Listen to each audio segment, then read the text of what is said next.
Ya, Assalamualaikum warahmatullahi wabarakatuh. Senang sekali bertemu lagi di Jambo UMKM. Tentunya kita akan membahas segala hal terkait dengan UMKM. Tentunya bersama saya Tika Darmawan. Dan saya Radwi Malika, dan tentunya pemirsa kali ini kita sudah bersama dengan dua orang narasumber kita, yaitu satu pelaku dari UMKM dan satu lagi merupakan perwakilan dari Dinas Koperasi dan UKM Aceh. Langsung aja kita perkenalkan. Yang pertama ada Pak Bilal Rekfa Pahlevi yang merupakan konsultan UMKM. Halo, Assalamualaikum Pak Bilal. Waalaikumsalam. Selamat datang kembali di Jambo UMKM. Dan juga dari pelaku UMKM kita yaitu Pak Eta Bella Patria Ginting atau yang biasanya dipanggil Ayah C. Iya, yang merupakan owner dari Bima. Dan tentang apa itu Bima akan kita bahas sebentar lagi. Iya, kita mau langsung tanya nih aja. sama owner dari Bima ini sendiri. Boleh dijelasin nggak Pak, ini Bima ini adalah produknya kah atau perusahaannya atau apa Pak? Silakan. Oke. Assalamualaikum warahmatullahi wabarakatuh. Waalaikumsalam. Ya, terima kasih kita udah diundang di di Jambo TVRI Jambo UMKM. Jadi Bima ini sebenarnya nama perusahaan. Oke. Ya, nama perusahaan yang awalnya kenapa dipakai nama Bima ini karena singkatan dari suatu produk. Oke, Jadi yaitu Bima itu Boh Itik Masin Aceh. Oke, Boh Itik Masin Aceh. Seiring waktu dia berjalan itu adalah turunan-turunan dari Bima ini. Oke, jadi itu adalah singkatan sebenarnya ya dari Boh Itik Masin Aceh. Nah, ini menarik karena memang tema kita hari ini itu telur asin premium oleh-oleh khas Aceh. Ya. Kenapa ini bisa jadi oleh-oleh khas Aceh, Pak? Nah, Begini, awalnya sebenarnya kita pasar lokal, ya, pasar lokal itu di Pasar Lambaro. iya. Telur asin ini kan salah satu makanan favorit di Aceh, yaitu bisa dikatakan itu makanan pemuda Jameh. Oke. Nah, jadi ya dengan adanya media sosial ya, kita coba kita arahkan ke sebagai oleh-oleh gitu. Oke. Nah, contoh misalnya ada orang yang pergi berkunjung ke silaturahim ke tetangga atau ke kampung atau keluar daerah. Nah, mereka membawa ini yang selama ini mungkin oleh-olehnya produk lain. Iya. Nah, tapi ini mereka lebih praktis membawa ini karena nggak ada orang Aceh yang nggak kenal itu telur asin. Iya. Nah, ini salah satu makanan favorit. Iya, di ini Aceh, menarik gitu. kan Pak, karena biasanya kan telur asin ini disajikan dengan menu-menu lainnya. Benar. Gitu ya, kayak kuah pliu misalnya Ya. gitu ya, dan kuah belangong dan lain-lain gitu. Sebenarnya ide untuk menjadikan telur asin ini oleh-oleh itu dari mana? Karena biasa yang dijadikan oleh-oleh untuk berkunjung ke rumah teman, ke rumah saudara dan lain-lain kan biasa kue ya Pak ya. Benar. Kue yang bisa langsung dimakan saat itu juga gitu ya. Nah, ini telur asin gitu. Idenya dari mana Pak itu? Jadi awalnya? sebenarnya ada juga kita terinspirasi dengan provinsi lain ya. Oke. Itu seperti daerah Brebes gitu ya.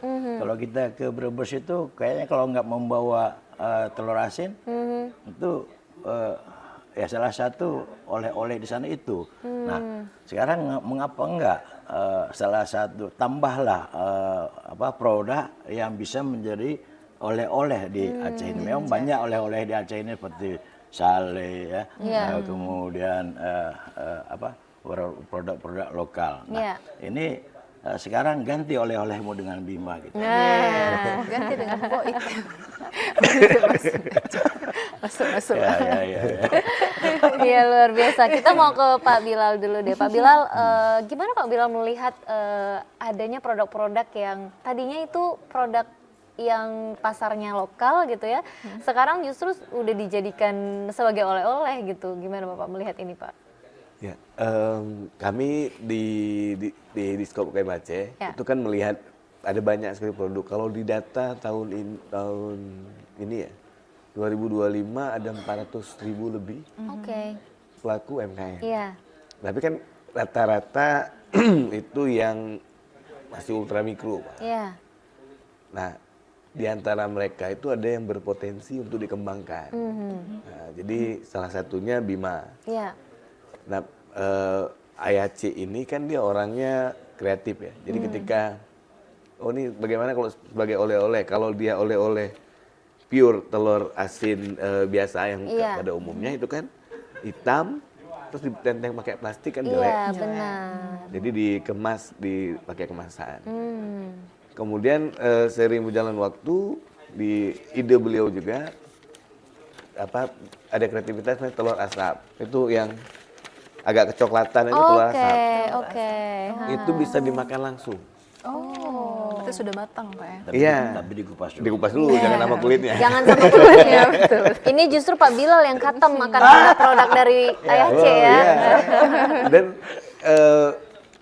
pemahaman beliau terhadap produk juga luar biasa. Ada banyak beberapa pelaku UMKM yang kita bina. Iya. Jadi ada, mungkin kalau di Aceh ini produk-produk yang sudah menjadi oleh-oleh khas tuh kayak ijakrung, itu kan fashion ya. Iya, iya. Ada ija pinggang juga fashion. Kemudian kalau makanan ada kayak kacang mangging, Iya. kemudian ada Kemama dan lain-lain gitu ya. Tapi ini kan sesuatu yang berbeda, biasanya banyak di Aceh. Benar, ini kan satu yang bisa dibilang jadi unik. Kenapa? Iya. Karena ini kan sebenarnya produk yang mudah kita dapat di pasar tradisional, ya kan gitu. Tapi sekarang dia kayak naik kelas ya Pak ya. Iya. Naik kelas karena jadi oleh-oleh khas Aceh gitu. Karena memang dikemas dengan sedemikian rupa sehingga kita nggak perlu kotor-kotoran lagi Iya. istilahnya gitu ya. Atau nggak harus menentengnya dengan kertas plastik Plastik kresek ya. gitu. Jadi dikemas sedemikian rupa gitu. Nah, ini kalau kita mau bandingin dengan produk-produk UMKM lainnya, Pak, apakah ini juga bisa disebut sebagai apa ya, sesuatu yang beda dan sesuatu yang apa ya, memiliki nilai khusus gitu, value yang lebih daripada produk-produk lainnya? Jadi gini, kalau yang khusus ini yang Bima, Iya. kalau hampir tidak ada saingan beliau untuk penciptaan produk turunan tadi. Jadi bisa dibilang nggak ada saingan lah. Iya. Ceruk yang ada di dalam bisnis ini itu cuma beliau yang kuasai.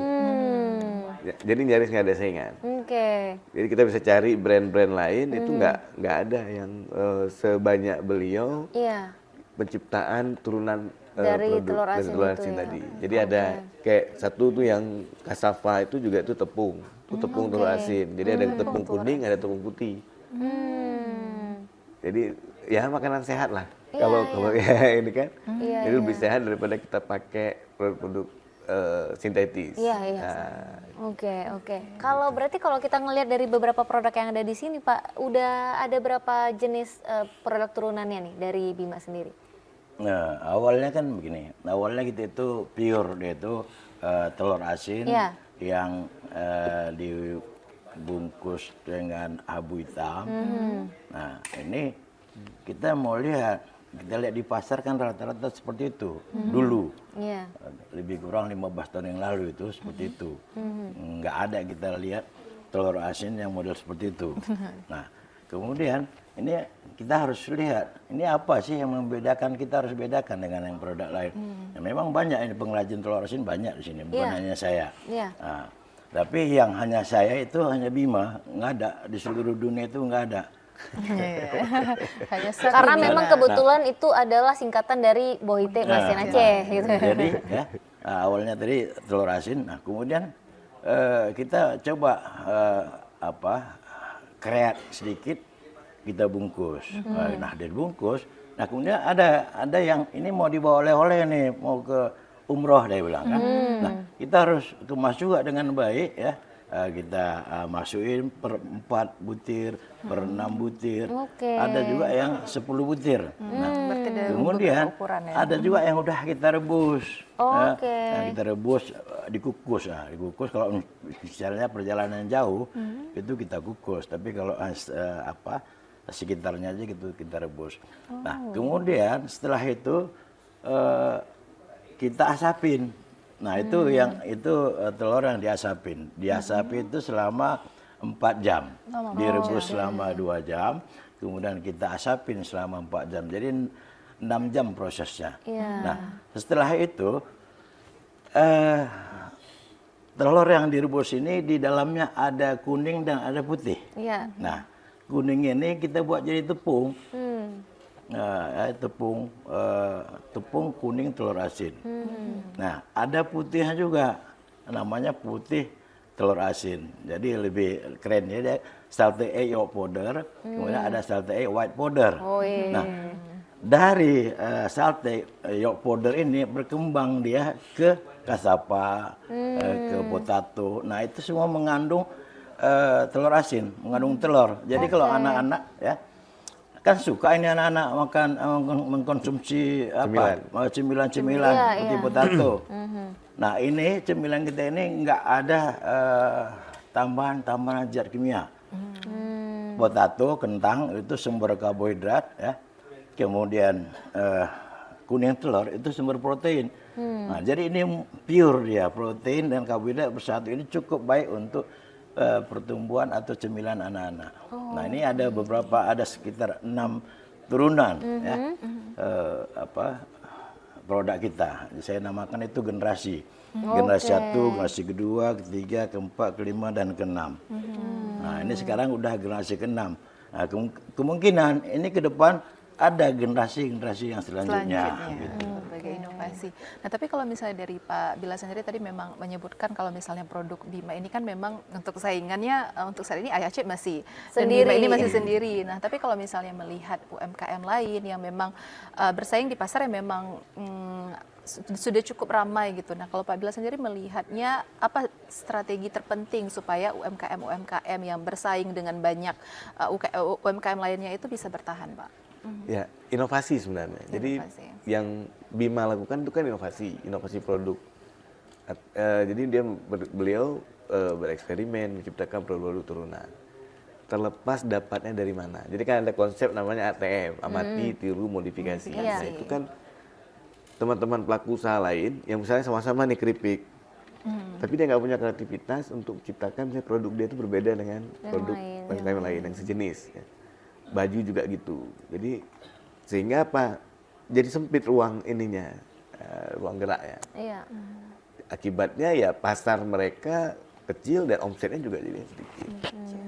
Jadi kreativitas inovasi. Jadi makanya ada cukup banyak sebenarnya di Aceh pelaku usaha yang inovatif. Jadi mereka berkreasi dengan produk yang sama, tapi dia ciptakan hal yang berbeda. Gitu. Tapi kalau dari Pak Bilal sendiri menyarankan nggak sih Pak kalau misalnya ada UMKM yang ingin terjun di pasar yang memang sudah cukup banyak pesaingnya, sekalipun memang mereka punya inovasi, tapi kan tetap untuk memperkenalkan produk pertama kali kan butuh waktu, apalagi dengan jenis produk yang sudah banyak pilihan gitu. Nah, kalau Pak Bilal sendiri melihatnya gimana?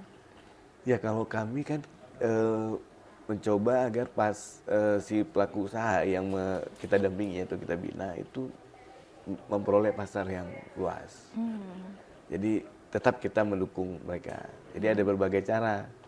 Kalau orang tua kita suruh berjoget-joget di TikTok misalnya kan itu nggak nyaman ya mungkin bagi mereka. Agak susah.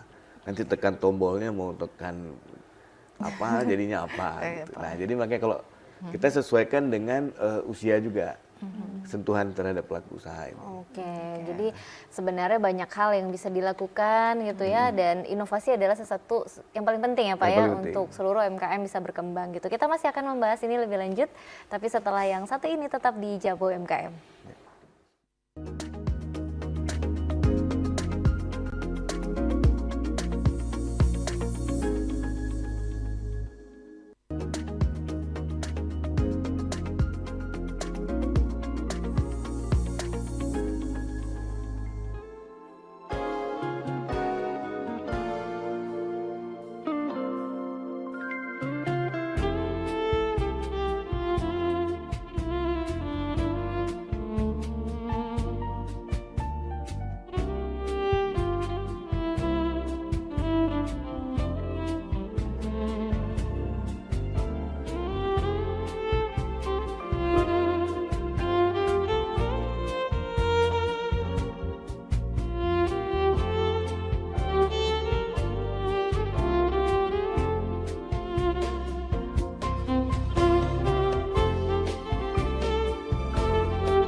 Ya, pemirsa kembali lagi bersama kami dalam Jambo UMKM dan kita masih akan melanjutkan obrolan kita tadi ini masih tentang telur asin premium khas Acehnya dari Ayah C. Nah, jadi kan tadi Bapak juga udah ngejelasin ya kalau misalnya memang telur ini kan telur asin yang premium ya.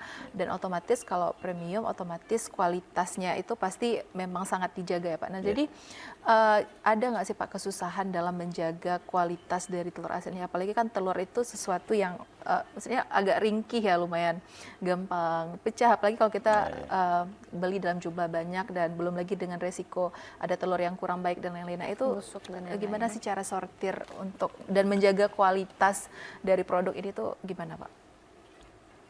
Ya, makasih.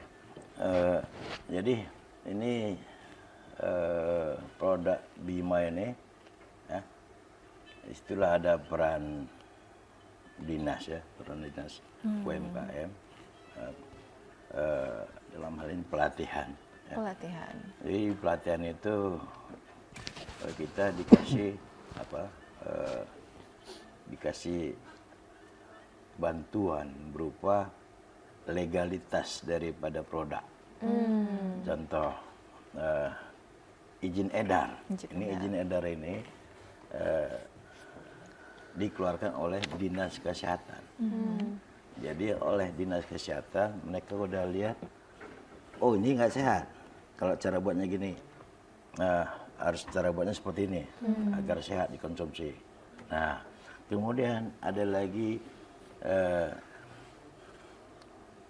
dari Dinas Kesehatan Hewan.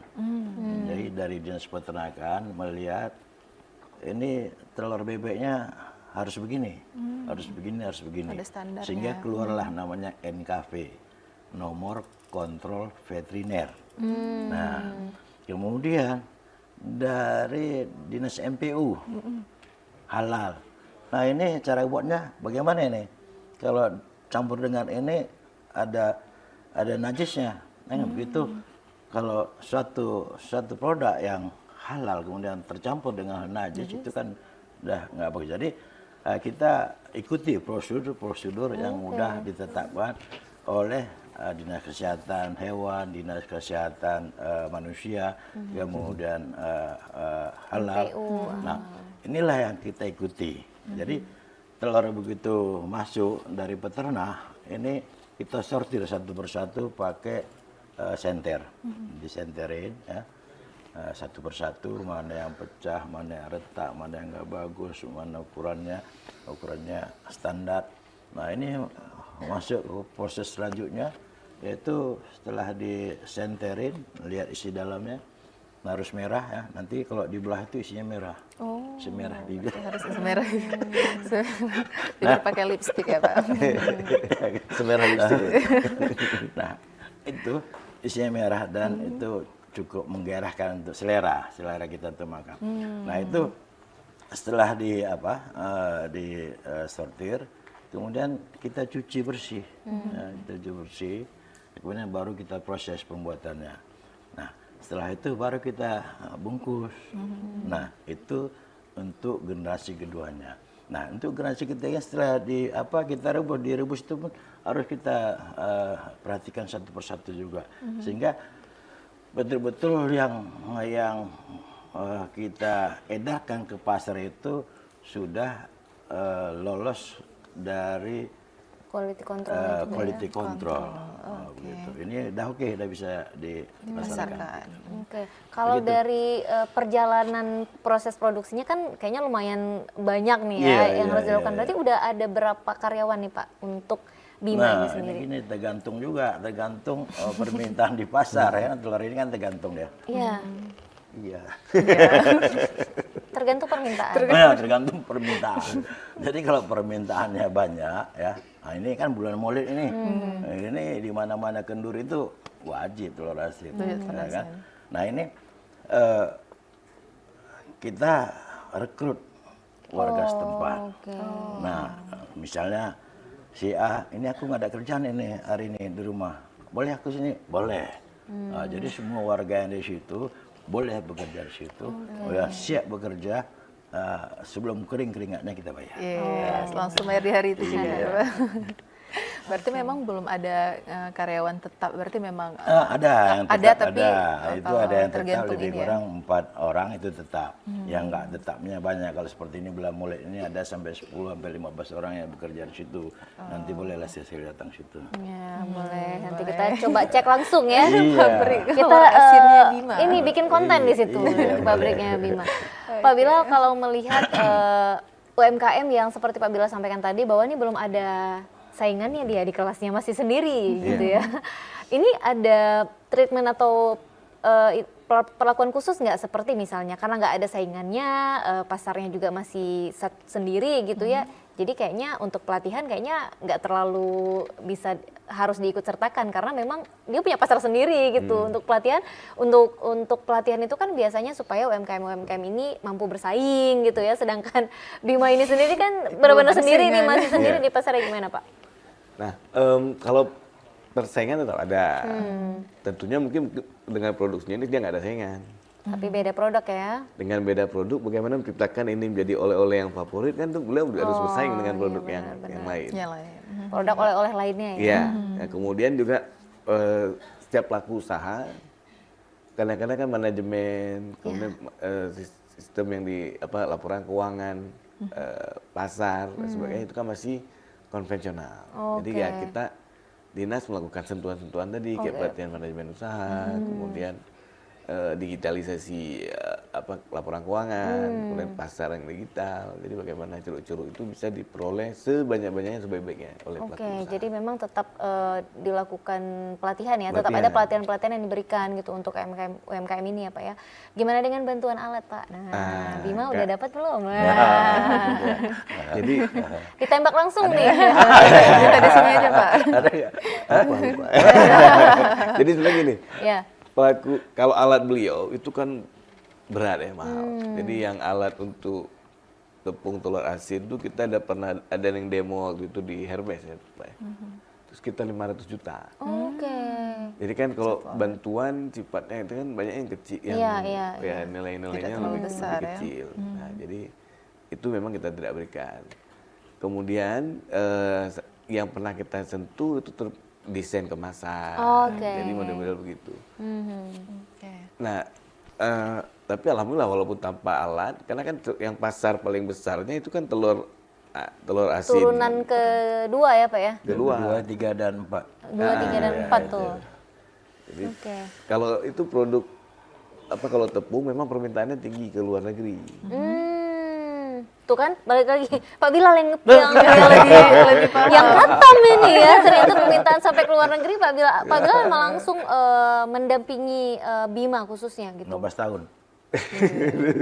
Dari awal Bima ya. Saya kan dengan hampir semua beberapa pelaku usaha itu memang akrab. Jadi modelnya bukan hanya sebagai pembina atau pendamping pelaku usaha, tapi juga sebagai teman. Jadi apapun ya mereka akan cerita. Kemudian kita memang mendalami setiap produk yang mereka tampilkan atau mereka pasarkan. Jadi kalau ada masalah itu saya pasti langsung komplain, langsung bilang, Pak ini gini. Oh iya Pak, langsung mereka melakukan perbaikan. Jadi istilahnya kalau kami ini mendampinginya itu nggak ada waktu, bukan berdasarkan waktu. Bukan office hour ya gitu. Jadi kapanpun dimintain pendapatnya gitu ya, tetap ready ya Pak ya. Ready. Kemudian kalau kita dengar informasi yang negatif pun langsung kita sampaikan. Ke pelaku usaha. Jadi Tabayun nih jadi itu tuh ya. Tabayun. Ini dengar informasi yang nggak enak nih gitu ya, terkait dengan produk mungkin ya Pak ya, dan lain-lain gitu. Jadi kita selalu sampaikan dan mereka akan perbaiki sehingga ya alhamdulillah ya beberapa pelaku UMKM itu tetap bertahan. Iya. Nah tapi kalau dari Ayah Cek sendiri nih cara untuk bertahan kan tadi udah disebutkan selama 15 tahun ya. 15 tahun lebih itu cara agar tetap didampinginya. Tapi dari awal bisnisnya berarti lebih lama dari itu ya? Iya. Oke, nah jadi selama udah 20-an tahun Pak, belum ya? 30, separuh dari usiaku. Oh, sudah selama itu. Sekitar Berapa kau usiamu? Tebak-tebakan umur deh. Jadi udah berapa puluh tahun nih Pak usaha Bima ini berdiri? Kalau totalnya 30 lah. 30 tahun. Nah jadi dari proses ya. Enggak nggak segampang yang udah kita lihat. Iya, Gampang jadi kok bagaimana gitu tuh ya, Pak ada proses prosesnya. sampai 30 tahun Bisa masih bertahan dengan- ya. 30 tahun atau yang singkatnya ini? Ya, selama 30 tahun itu, Panjang tapi ini, Pak. disingkatkan. Ya. Tapi secara singkat. Ya. Jadi awalnya juga kita udah pernah di atas. Ternyata di atas itu nggak enak juga. Anginnya kencang. Kencang. Jatuhnya nggak ke dasar tapi Masuk ke ke jurang. masuk ke jurang. Wah, itu. Tapi ya namanya usaha pasti ada jatuh, Ya. ada bangun. Jadi jatuhnya itu tempo hari pada usia 40. Oke. Bapaknya atau ini? Saya. Nah, jadi ada yang bilang di usia 40 ini nggak mungkin lagi bisa maju ini. Emang kamu yang menentukan rezeki. Iya. Nah ini kita tetap kembali meninjau apa sih kesalahan-kesalahan kita pada saat jatuh itu. Kita koreksi, oh ternyata di sini salahnya. Ayo kita bangun kembali. Nah itulah. Jadi ada sekitar 15 tahun yang lalu itu di situ letak kejatuhan saya dan dari situ juga saya bergerak dari minus jatuhnya ini sampai minus 200 saat itu 200 tapi 200 saat itu kan besar juga. Besar. Itu, kan. Sampai saat ini besar itu Pak. Bukan saat itu aja. Sampai hari ini 200 itu besar. Nah, jadi saya bergerak dari minus 200. Oke. Jadi kalau ada orang katanya mau berusaha itu modalnya nol, itu lebih bagus. Daripada Makanya nggak ada cerita orang nggak mau berusaha. Dengan minus pun kita bisa maju, apalagi dengan nol. Makanya mulailah berusaha. Apalagi anak-anak muda sekarang kan, anak-anak muda yang produktif itu mulailah berusaha ya, tanpa harus ada modal yang besar. Nah itu setelah itu kita mulai lagi pasarkan. Awalnya kita di Pasar Lambaru kita ada toko. Nah kemudian dari situ kita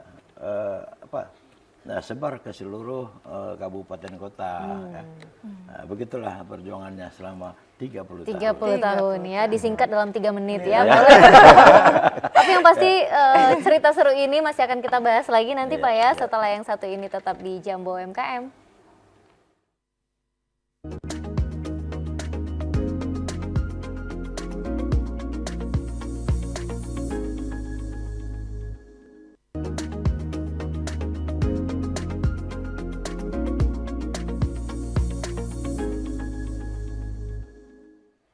Ya pemirsa, kita kembali lagi di Jambo UMKM dan kita masih mau ngobrol ya, membahas segala hal yang seru banget terkait dengan telur asin premium oleh-oleh khas Aceh punyanya Ayah C. Nah Ayah C tadi kan sempat Pak Bilal, walaupun Pak Bilal yang menyampaikan tadi ya bahwa salah satu produknya yaitu tepung telur asinnya ini kan permintaannya tuh tinggi banget gitu. Udah sampai mana aja Pak penjualannya untuk telur tepung telur asinnya sendiri?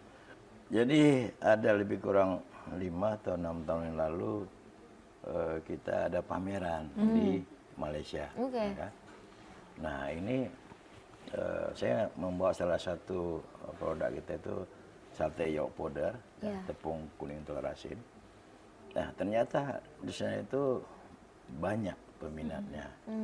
Bukan hanya di sate yolk powder, di telur asin juga banyak peminat dari sana. Nah di sini juga sebenarnya ada tapi belum begitu banyak peminatnya karena belum tahu aja. Nah ini kita udah kasih kenal di media sosial, di Facebook, di Twitter, di YouTube, di TikTok lagi ada. Oh lengkap ya. Semua lengkap. Nah, jadi orang yang udah lihat ini mereka mulai coba. Jadi pasarnya itu umumnya dari pasar media sosial. Kalau kita dipajangkan suatu tempat belum. Nah itu rata-rata seperti ini kan udah tahu datang ke rumah beli atau kita kirim melalui Gojek gitu. Jadi pasarnya masih pasar lokal di sini dan biasanya orang yang sudah beli akan berulang kembali. Nah tugas tugasnya sekarang sebenarnya bagaimana mensosialisasikan ini lebih luas. mungkin di sini di TVR ini kan. Jadi banyak yang sate tahu. York Border Iya. itu ada di kita. Oke. Dan itu hanya kita yang memproduksi di sini. Oke, kalau mau beli di mana tuh Pak? Itu tadi di media sosialnya media ya? sosial di tadi media ya. sosial. Alamat Nah, di situ Bisa juga langsung ada. order ya. Alamatnya ada di situ. Nah, ini kapasitas kita masih sedikit. Jadi alatnya masih manual, kecepatan produksinya baru sekitar 2 kilo per hari. Per hari. Nah, permintaan di luar itu kita harus punya kapasitas 50 kilo per hari. jam. Per jam.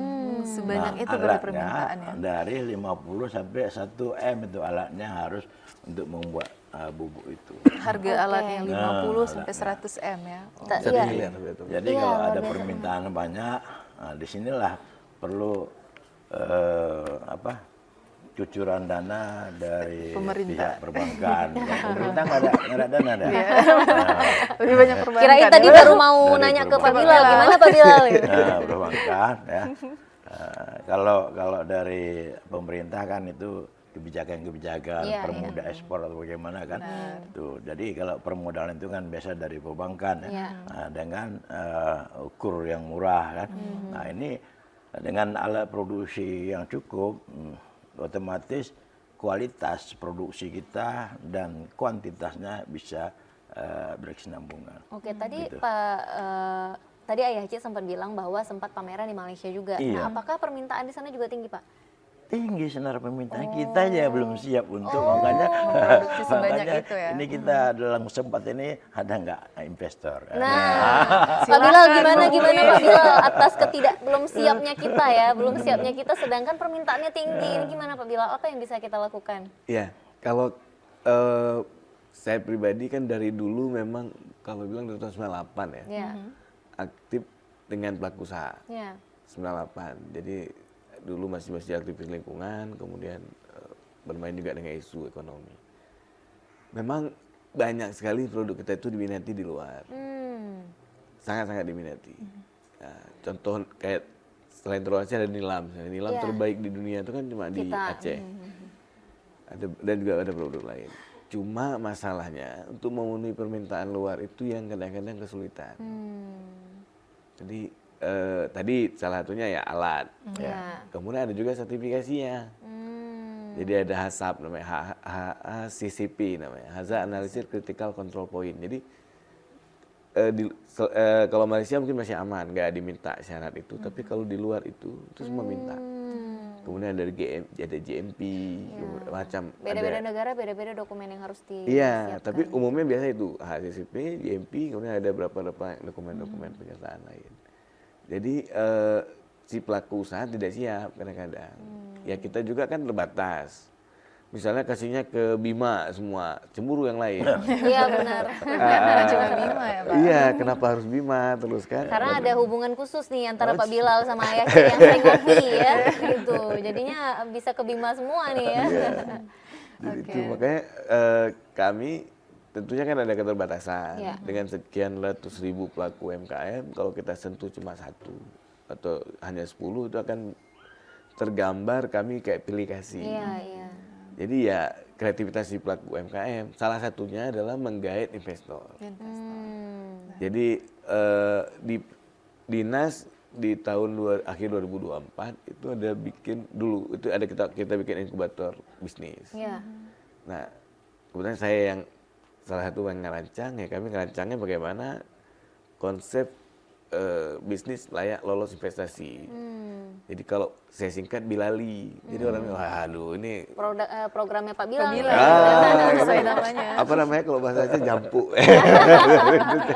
Tapi ya itu jadi bagaimana teman-teman pelaku UMKM ini lebih satu mengenal usahanya, kemudian dia mampu membuat profil, kemudian profil usaha, kemudian dia bisa membuat semacam proposal untuk agar investor tertarik dengan produk mereka atau usaha mereka. Jadi itu yang kami inikan sekarang.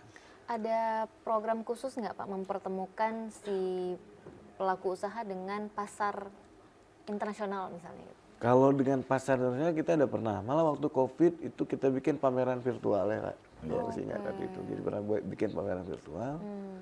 Itu dibantu oleh Dirjen Asia Pasifik apa di Kementerian Luar Negeri. Jadi kita kerja sama mereka, kemudian kita buat pameran virtual, si pelaku UMKM presentasi terkait produknya. Jadi insya Allah kalau pemerintah Aceh itu sangat mendukung atau mendorong pelaku UMKM agar bisa ke luar. Nah, kan ada banyak kendala-kendala yang tadi, jadi ada alatnya yang kurang, modalnya kurang, ada juga yang bahan baku yang terbatas, dia kan ada musiman. Oh, musiman. Sehingga dia kan nggak continue, Iya. nggak bisa continue, nggak sebulan dia harus bisa produksi, atau hanya 6 bulan dia bisa produksi. Jadi ada berbagai kendala-kendala. Ya mudah-mudahan kalau dengan ada investor, teman-teman ini bisa keluar negeri, produknya itu bisa keluar negeri. Bisa go internasional ya, Pak ya. Karena dinas yang atau satuan kerja pemerintah Aceh yang bergerak di isu usaha UMKM itu cukup banyak juga, ada 16.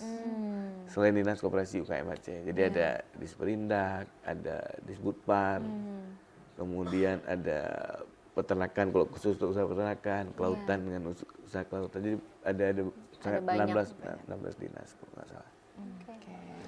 Berarti memang ada memang kalau misalnya dari pemerintah sendiri ya seperti itu cara untuk membantunya Pak ya. Dan memang cara salah satu yang disarankan adalah dengan menggait investor. Nah tapi terkait dengan produk-produk UMKM premium ini Pak, kan dia memang cenderung harganya agak sedikit lebih mahal. Apakah memang seperti itu dan tidak masalah, atau memang sebenarnya ada tips dan trik untuk para UMKM ini bisa menjual produk berkualitas tapi dengan tetap harganya itu terjangkau gitu Pak? Iya. Kalau produk kualitas dengan harga yang hampir atau selisihnya hanya 10% atau sedikit ya, dengan produk yang biasa. Itu apa ya, rasanya nggak mungkin. Karena kan jadi nggak ada pembeda ya Pak ya, nggak ada pembeda, ya, kualitasnya nambah dikit gitu ya. Satu lagi orang kita curiga, ini benar nggak dia Iya, bahannya benar, premium benar, gitu kan.